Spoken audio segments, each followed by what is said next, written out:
Assalamualaikum warahmatullahi wabarakatuh. Waalaikumsalam warahmatullahi wabarakatuh. Innal hamdalillah nahmaduhu wa nasta'inuhu wa nastaghfiruh wa na'udzu billahi min shururi anfusina wa min sayyiati a'malina. May yahdihillahu fala mudilla lahu wa may yudlil fala hadiya lahu. Asyhadu an la ilaha illallah wahdahu la syarika lahu wa asyhadu anna sayyidana Muhammadan 'abduhu wa rasuluhu la nabiyya ba'da.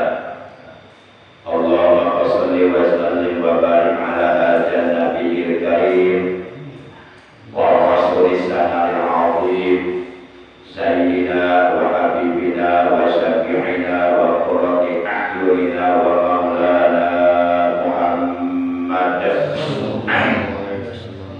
wa ala alihi wa ashabil kiram ila akhir ayyam. Amma ba'd. Ma'asyiral muslimin segenap jamaah majelis ilmi jamaah pengajian rutin hari Sabtu pada subuh Mushola Nurul Hidayah Komplek TNI AD Bumi Cibarusah Asli Depan KT 05 RW 07 yang saya hormati rahimakumullah wa adakumullah. Segala puji bagi Allah, salawat dan salam semoga tetap dilimpahkan selalu atas kekasihnya Allah Paduka Alam, baginda yang mulia dan kita, panutan kita Nabi Agung Nabi besar Muhammad sallallahu alaihi wasallam beserta seluruh keluarga beliau, para sahabat beliau dan seluruh pengikut beliau yang tetap setia kepada beliau, yang tetap cinta kepada beliau dan selalu menjaga kecintaannya kepada beliau dengan menjalankan perintah beliau, mengamalkan ajaran Islam yang diajarkan oleh beliau, juga mengamalkan sunnah-sunnah beliau. Semoga pada hari kiamat kita semua yang hadir, juga keluarga kita dan saudara kita mendapatkan syafaat dari beliau. Amin ya Allah ya rabbal alamin. Ma'asyiral muslimin rahimakumullah wa adakumullah. Hari ini kita dalam masuk hari yang ke-12 bulan Rabiul Awal, bulan kelahiran Rasulullah sallallahu alaihi wasallam tahun 1444 Hijriah, di mana beliau lahir pada hari Senin tanggal 12 Rabiul Awal tahun 53 sebelum Hijriah, atau bertepatan dengan tanggal 20 April tahun 571 Masehi. Di bulan kelahiran beliau, seyogianya kita jangan lupa untuk selalu memperbanyak membaca sholawat kepada beliau. Baiklah para jamaah yang dimuliakan oleh Allah Subhanahu wa taala, kita awali pengajian rutin kita pada hari ini dengan membaca umur kita dan dengan membaca sholawat atas beliau. Pahalanya dari dua bacaan tersebut kita hadiahkan untuk seluruh ahli kubur keluarga kita yang telah mendahului kita, terutama untuk kedua orang tua kita, para sesepuh kita, guru-guru kita, paman bibi kita, kakak adik kita, anak cucu kita, dan saudara-saudara kita. Sekaligus kita bermunajat kepada Allah semoga dengan barokah Fatihah dan sholawat yang akan kita baca, apabila ada di antara anggota keluarga kita ataupun saudara kita ataupun tetangga kita yang saat ini sedang dalam keadaan sakit, baik dohirnya maupun sakit batinnya, semoga oleh Allah lepas disembuhkan dari sakitnya, kemudian diberikan kesehatan yang baik, yaitu kesehatan yang selalu digunakannya untuk beribadah kepada Allah secara istiqomah. Dan kita doakan anak-anak kita yang sedang menuntut ilmu di pondok pesantren ataupun di lembaga pendidikan Islam yang lainnya, kita doakan mereka semoga mereka dipanjangkan umurnya dalam ibadah kepada Allah, kemudian selalu disehatkan dari batinnya dan rohaninya, kemudian diberikan kemudahan dan kelancaran dalam untuk ilmu pondok pesantren. Pada Allah beri ilmu yang bermanfaat, ilmu yang berguna, ilmu yang barokah, ilmu yang disertai hidayah, dan jaga anak-anak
Mustafa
2024 Hijriah garis miring tanggal 8 ya, Oktober 2022 Masehi. Saya kalau tanggal-tanggal Hijriah saya insya Allah selalu ingat. Tapi kalau tanggal-tanggal Masehi, tanggal-tanggal nasional, saya banyak lupa. Karena nggak ada yang ditunggu. Nggak nunggu gaji. Karena saya bukan PNS. Saya bukan PNS, tapi saya pegawai karyawan Allah deh. Jadi mau jadi karyawan Allah deh, nggak mau jadi karyawan manusia. Baik para jamaah yang dimuliakan oleh Allah Subhanahu wa Ta'ala. Insya Allah pada tali kita kali ini Al-Fakir mohon izin untuk menyampaikan tentang 10 golongan yang sholatnya tidak akan diterima oleh Allah atau sholatnya ditolak oleh Allah. Mudah-mudahan kita semua yang hadir, juga keluarga kita, kedua orang tua kita, saudara-saudara kita, mudah-mudahan tidak termasuk ke dalam salah satu dari 10 golongan tersebut yang kelak di hari kiamat sholat mereka tidak akan diterima oleh Allah atau ditolak. Sekiranya sholat kita di hari kiamat nanti oleh Allah ditolak, maka sudah dapat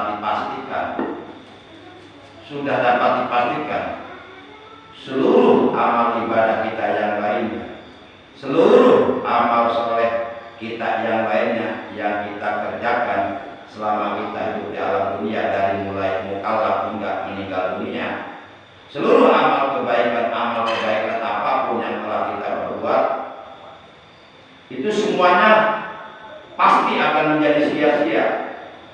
Sama sekali oleh Allah tidak akan diperiksa semuanya itu apabila sholatnya ditolak oleh Allah. Itu diterangkan dalam sebuah hadis.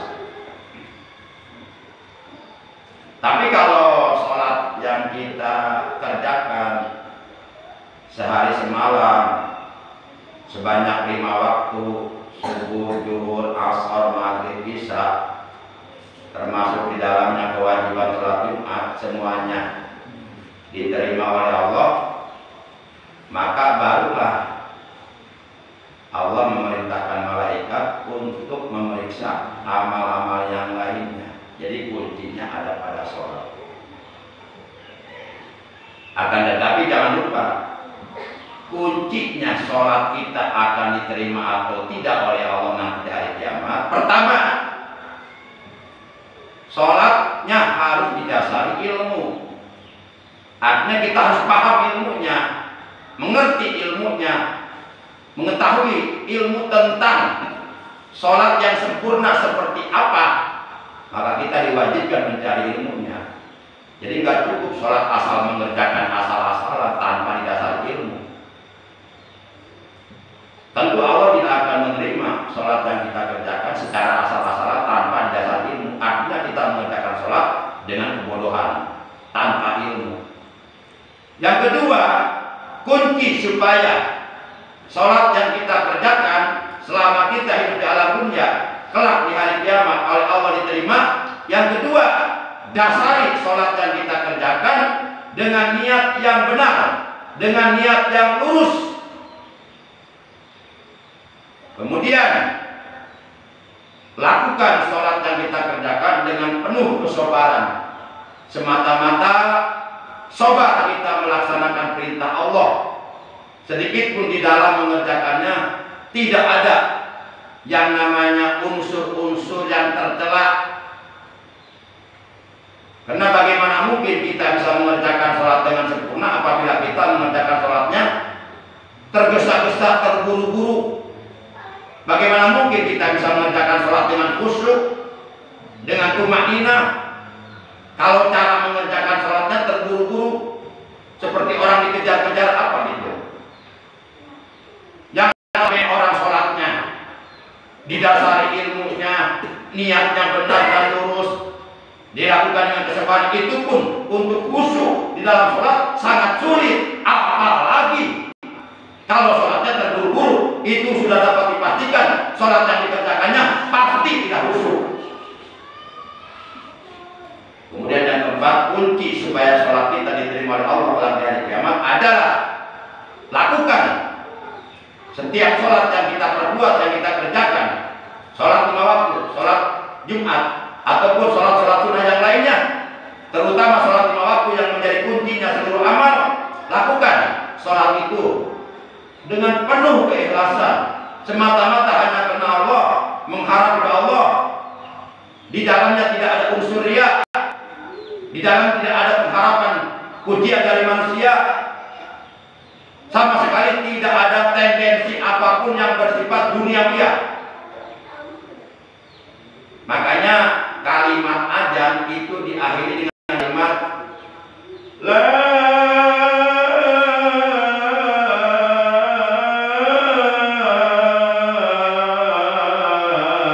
ilaha illallah.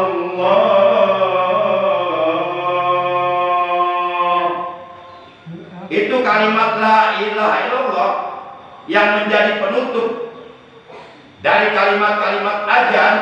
Kalau kita lihat tafsirnya, itu tafsirnya di dalam kitab Tamyul Qabirin, la ilaha illallah.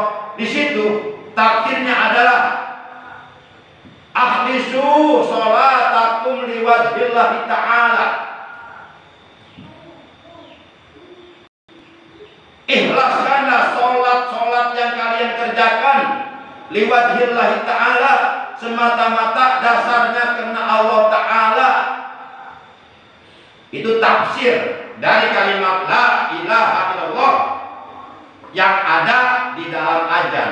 Jadi kita diperintahkan agar kita mengikhlaskan sholat yang kita kerjakan semata-mata karena Allah.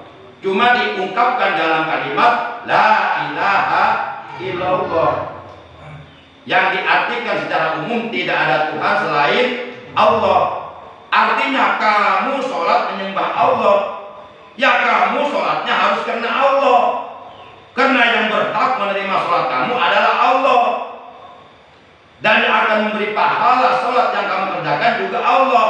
Maka mesti kamu sholat karena Allah. Lah kita sholat menyembah Allah tapi karena manusia, mengharapkan pujian dari manusia. Ini nggak beres, ini kacau ini. Yang memerintahkan sholat Allah, tapi kita kerjakan sholat karena manusia, mengharapkan pujian dari manusia.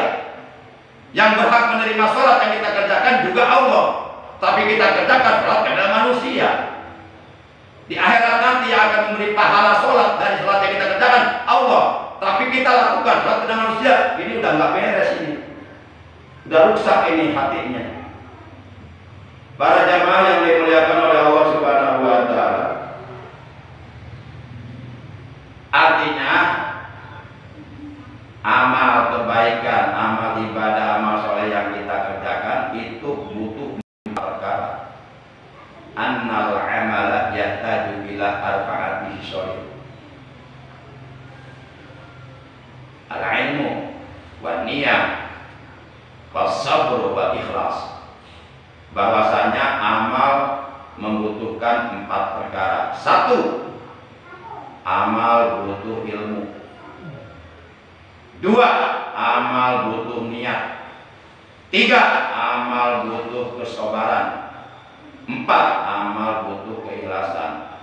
Apabila yang 4 perkara ini ada, terdapat di dalam setiap kebaikan, di dalam setiap amal soleh, di dalam setiap amal ibadah yang kita lakukan, insya Allah ibadahnya diterima oleh Allah.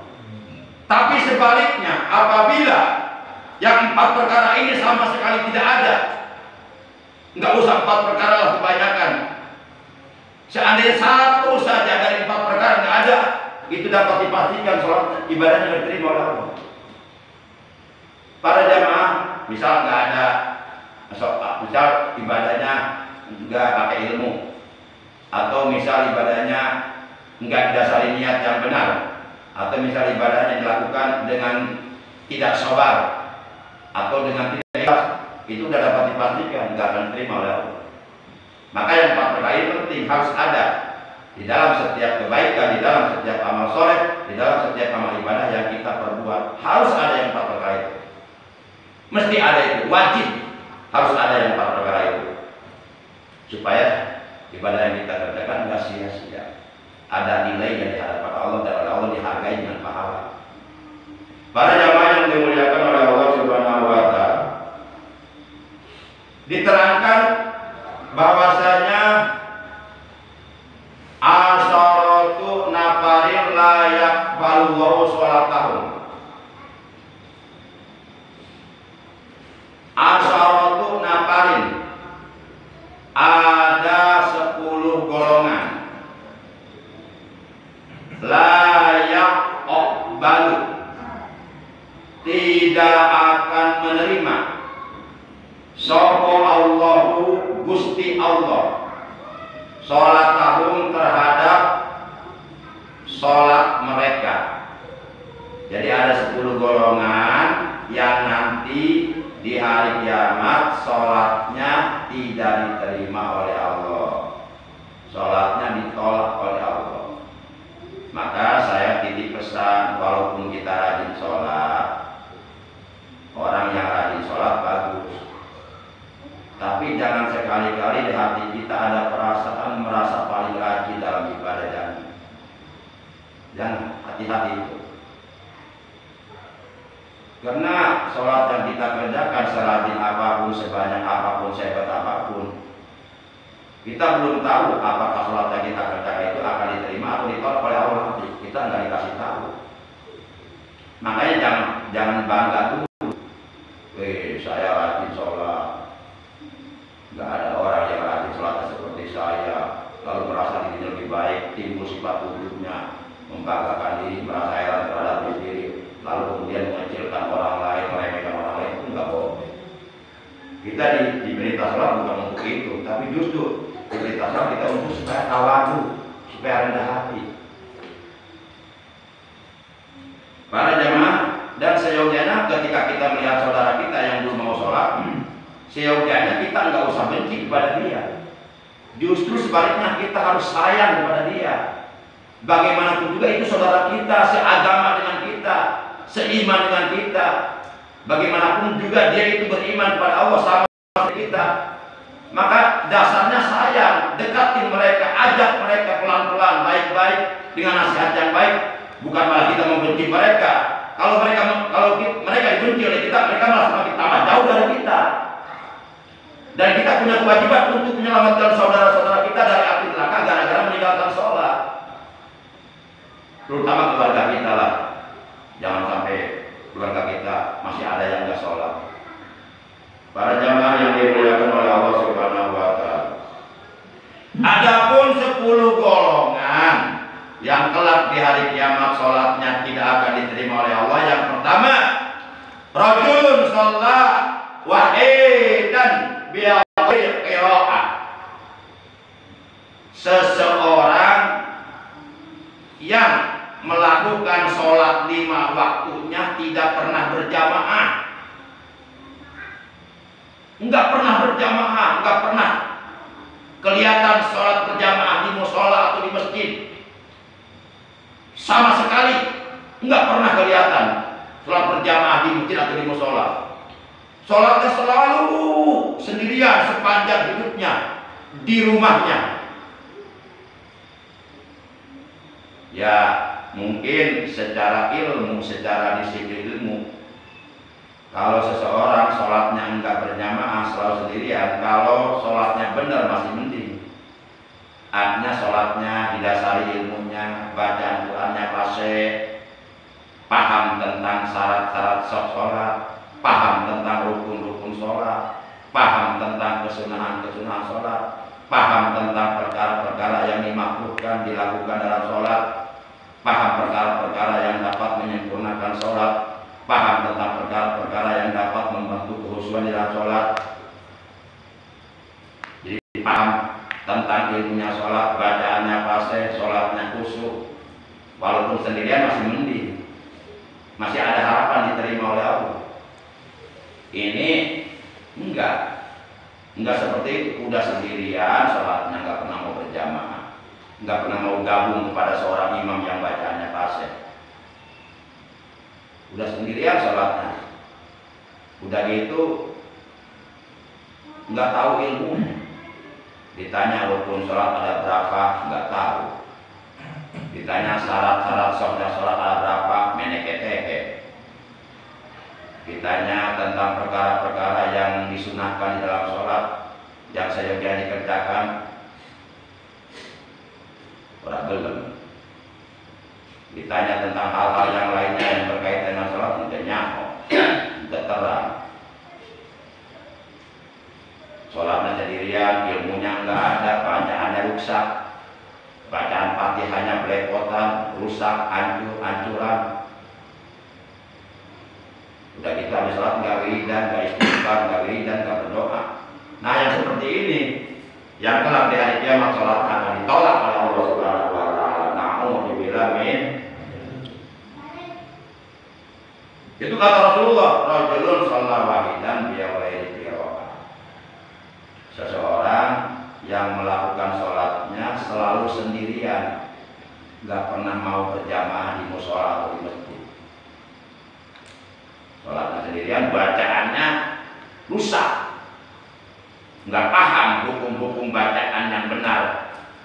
Ijhar, idgham, iqlab, ikhfa, ikhfa abad, ikhfa aqrab, ikhfa awsat, ikhfa safawi, idgham mutamatsilain, idgham mutaqaribain, idgham mutadanisain, mad wajib mutasil, mad jaib mutasil, mad alif disukun, mad badal, mad iwad, mad lazim musaqqal kalimi, mad lazim musaqqal harfi, mad lin, mad silah qasirah, mad silah tawilah, mad tarki, mad tamkin. Enggak paham lanjut jalan tarki, lanjut jalan takdim, enggak paham rotarki, rotakdim, robainat tarki, rotakdim, enggak paham al-qamariyah, enggak paham al-idgham, enggak paham al-samsiyah, enggak paham al-izhar.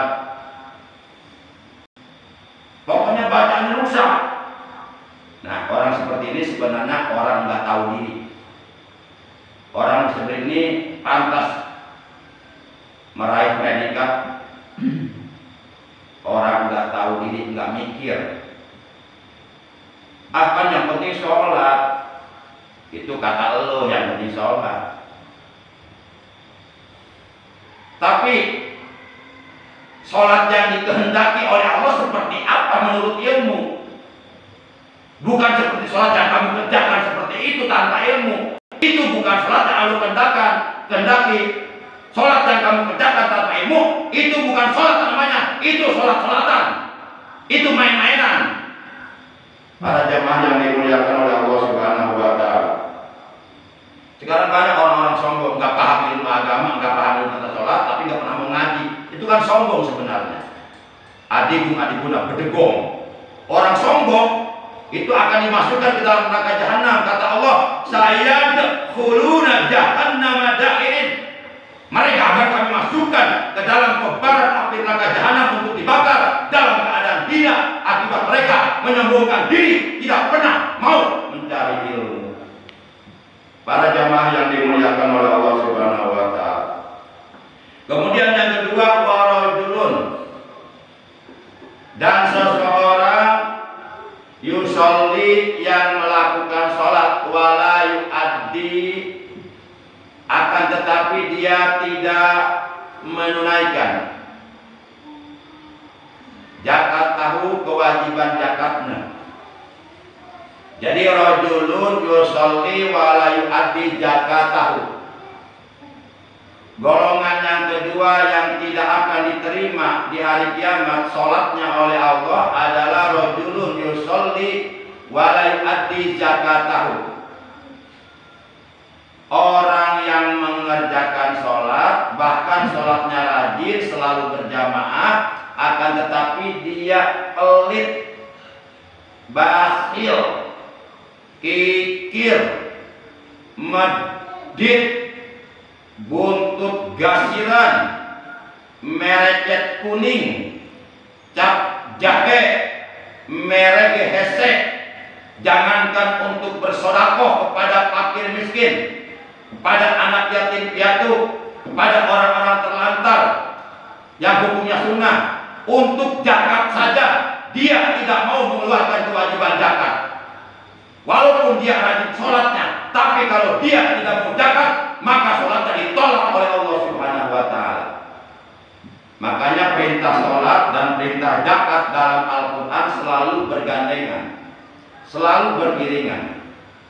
Ayatnya selalu berbunyi, ya ayyuhalladzina amanu aqimus sholata wa atuz zakat warka'u ma'ar raki'in.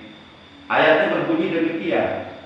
Kata Allah, hai orang-orang yang beriman, dirikan sholat dan tunaikan zakat, dan sholatlah kalian dengan berjamaah, rukulah kalian bersama orang-orang yang ruku, yakni lakukan sholat dengan berjamaah. Tuh. Jadi perintah sholat dalam Al-Quran selalu diiringi dengan perintah zakat. Ini maknanya adalah bahwa orang yang sholat wajib zakat apabila dia mempunyai harta dan hartanya sudah mencapai nisab. Kalau hanya sholat yang dikerjakan tapi kewajiban zakatnya ditahan, tidak dikeluarkan, maka konsekuensinya, resikonya yang harus dia terima, sholatnya di hari kiamat ditolak oleh Allah. Dan sebaliknya, orang yang mengeluarkan zakat wajib mengerjakan sholat. Enggak cukup zakat saja, sholatnya wajib dikerjakan. Orang yang hanya mengeluarkan zakat tapi sholatnya ditinggalkan, maka konsekuensinya, resiko yang ia terima di hari kiamat adalah zakatnya tidak akan diterima oleh Allah. Baik sholat maupun zakat, dua-duanya berada dalam rukun Islam. Sholat rukun Islam yang kedua, zakat rukun Islam yang ketiga. Baik sholat maupun zakat, dua-duanya hukumnya wajib, hukumnya sama. Nggak cukup kita sholat tanpa mengeluarkan zakat, nggak cukup kita zakat tanpa mengerjakan sholat. Dua-duanya wajib, dua-duanya rukun Islam, dan dua-duanya diperintahkan oleh Allah. Makanya orang yang rajin sholat tapi pelit, itu sholat ditolak oleh Allah. Sholat itu ibadah yang sifatnya pribadi, khususiyah, nafsiyah. Sholat itu ibadah mahdhah yang dikerjakan oleh seorang hamba Allah secara langsung kepada Allah. Zakat itu ibadah ghair mahdhah, ibadah sosial. Islam itu tidak hanya mengajarkan kepada umatnya untuk melakukan ibadah mahdhah saja, ibadah yang sifatnya pribadi untuk keselamatan diri sendiri, akan tetapi juga Allah memerintahkan kepada umat Islam agar melakukan ibadah ghair mahdhah, ibadah sosial dengan harta, menolong fakir miskin, menolong orang-orang yang susah, menolong jompo-jompo, janda-janda tua yang anaknya banyak, menolong orang-orang yang tidak mempunyai kemampuan untuk mendapatkan pendidikan agama, menolong orang-orang yang sakit, anak yatim piatu dan sebagainya. Itu diperintah oleh Allah. Jadi kita nggak hanya diperintah sholat doang, nggak hanya diperintahkan untuk melakukan ibadah-ibadah yang sifatnya nafsiyah, kepentingan diri sendiri. Sholat yang kita kerjakan itu untuk kita, bukan untuk orang lain. Walaupun nanti ada dampak positifnya ke orang lain, tapi untuk kita, untuk membentengi diri kita, supaya diri kita tercegah anil fahsya'i wal munkar, dari perbuatan keji dan munkar dengan sholat yang kita kerjakan. Kalau hanya sholat saja, kita belum melakukan ibadah ghair mahdhah, ibadah sosial kepada orang lain. Makanya Allah akan merasa senang ketika melihat hambanya mau melakukan ibadah sosial, mau menginfakkan, membelanjakan, mensedekahkan hartanya di jalan Allah. Ketika kita bersedekah kepada fakir miskin atau yang lainnya, di situ Allah senang memandang kita, Allah merasa senang. Jadi ternyata ibadah yang membuat Allah senang adalah bersedekah, berinfak, membelanjakan harta di Allah. Sholat yang kita kerjakan sebanyak apapun itu belum bisa membuat Allah senang, karena kita sholat itu bukan untuk Allah, untuk kita sendiri. Tapi ketika kita membelanjakan harta, sedekah, berinfak, menggunakan harta kita untuk siap agama Allah, untuk kemajuan agama, untuk menolong saudara-saudara kita. Nah, baru Allah senang. Makanya nanti dari 4 golongan yang paling pertama kali akan dipersilakan masuk surga bukan haji mabrur, bukan orang yang mati syahid, tapi ulama. Namun ulama memberikan kesempatan kepada orang dermawan. Ya, akhirnya orang dermawan yang masuk surga duluan dari 4 golongan tersebut. Karena kata ulama, wahai malaikat, aku menjadi ulama ini berkat orang dermawan yang membiayai aku menuntut ilmu di pesantren. Aku diberikan sarungnya, pokoknya, petinya, kitab-kitabnya. Setiap bulan aku dikirim uang makanku, uang jajanku, sehingga aku mendapatkan ketenangan dalam menuntut ilmu, dan aku berhasil mendapatkan ilmu, dan aku jadi ulama. Itu jasanya orang dermawan. Maka biarkanlah orang dermawan masuk surga duluan daripada aku. Begitu. Para jamaah yang dimuliakan oleh Allah Subhanahu wa Ta'ala, ini baru 2 golongan. Yang ketiga, nanti sisanya kita lanjut insya Allah kalau nggak lupa. Yang ketiga, rajulun ya'ummul qaum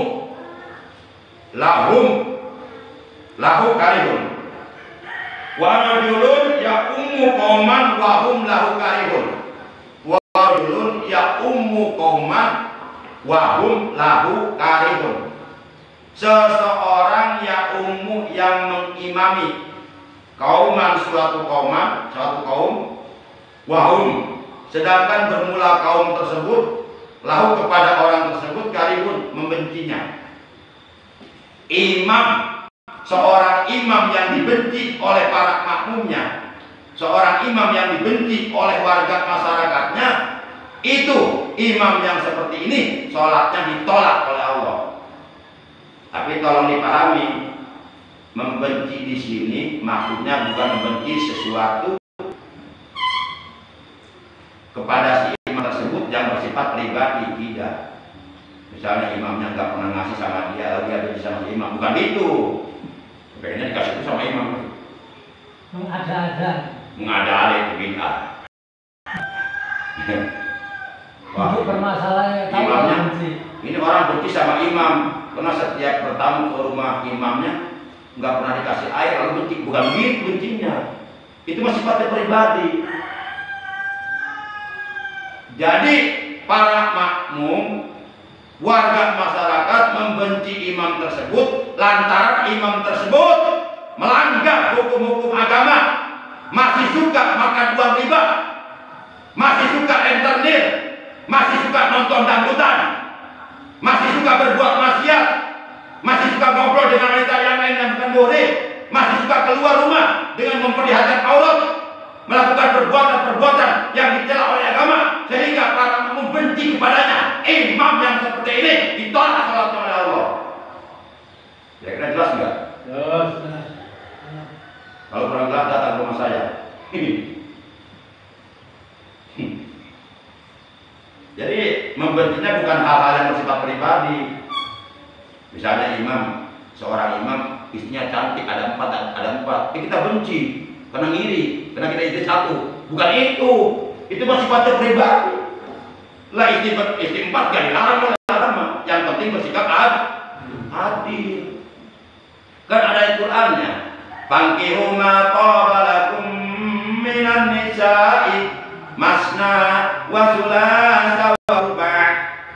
Nikahilah oleh kalian wanita-wanita yang kalian cintai, masna 2, wa thulatha 3, wa ruba' 4. Sampai 4 udah titik, jangan lebih dari 4. Kalau lebih dari 4 itu namanya su'ul adab kepada Rasulullah Shallallahu Alaihi Wasallam. Kalau Rasulullah boleh lebih dari 4, dan Rasulullah menikah wanita lebih dari 4 bukan hawa nafsu dasarnya, menolong jompo-jompo yang sudah tua, anaknya banyak, seperti Siti Hindun. Itu seorang jompo yang sudah tua, anaknya banyak, udah nggak bisa apa-apa Siti Hindun. Lah kita menikah lagi, alasannya sunnah Rasul.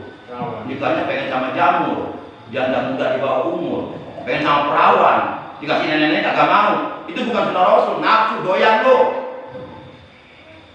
Emang sunnah Rasul nikah doang, tahajudnya lo gimana? Puasa kayak bisa gimana? Baca Qurannya gimana? Sunnah Rasul bagi kamu. Para jamaah yang dimuliakan oleh Allah Subhanahu wa taala.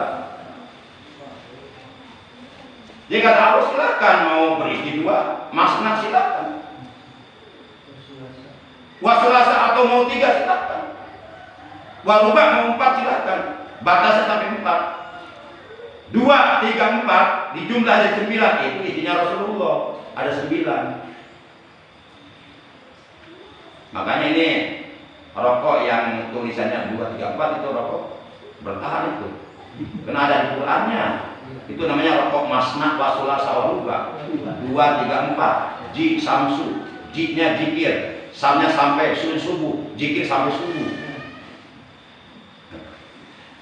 Para jamaah yang dimuliakan oleh Allah Subhanahu wa taala. Insya Allah yang rokoknya di samsu berkah. Amin.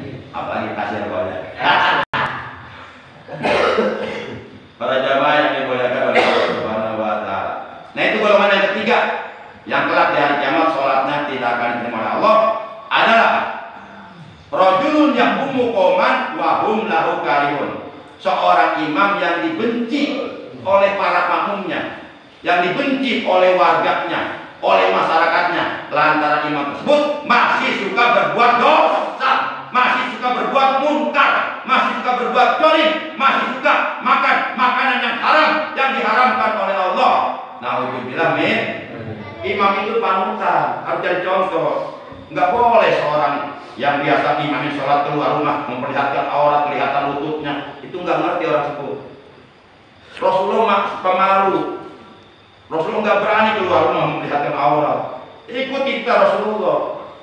Kecuali kalau dulu masuk di kamar, belum terserah lu mau telanjang di depan ini bodo amat. Tapi kalau keluar tutup aurat. Al-aurat tuh kata Imam Syafi'i, al-aurat tuh wa ma wajaba sahu wa manadu. Aurat itu adalah sesuatu yang wajib ditutupnya dan haram diperlihatkannya. Aurat laki-laki mereka baina surah wa rukbah. Aurat perempuan jami'u badannya ilal wajh wal kaffain. Aurat perempuan mereka seluruh badannya kecuali muka dan telapak tangan. Aurat wanita budak hamba saya sama dengan aurat laki-laki mereka. Para jamaah, demikian tahu kita hari ini. Jadi baru 3 yang kita bahas. Kesimpulannya bahwa ada 10 golongan yang kelak di hari kiamat sholatnya oleh Allah tidak akan diterima alias ditolak. Yang pertama, rajulun sholat wahidan bi ghairi qiraah. Orang Islam yang sholatnya enggak pernah mau berjamaah, selalu sendirian dengan bacaan yang rusak. Kemudian yang kedua, rajulun yusolli wa la yu'addi zakata.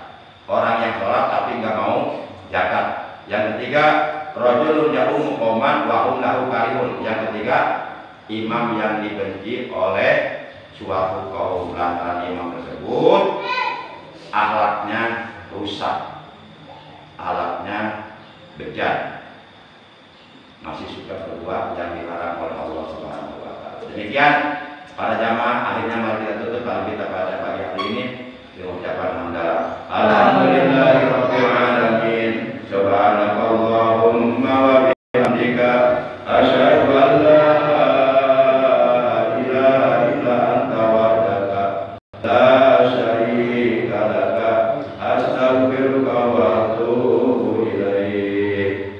Astagfirullah. Astagfirullah.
Wa warasani ambiyati Indonesia Sablikum bangsuhum min syarri dhalimin wal munafiqin wa ahlik ma'amdalahum ala kana'adilan bi'iddatika wa kudratika innaka ala kulli syai'in qadir wa innaka ijarata syai'an antakula laukun Rabbana jidna iman nabi a'mal hidayah Allahumma qulbi nabi taisir kulli asyir fa inna taisir asyir alaika yasir fa nasaluka taisir wa mu'abata fi kulli wal-akhirah Allahumma ambilana wa walidayna warhamhuma kama rabbayana wa li'auladina wa li'masayyidina wa li'asatidina wa li'mu'allimina wa liman ahsana ilaina wa li'jami'il muslimina wal muslimat wal mu'minina wal mu'minat ila yamin wa amwat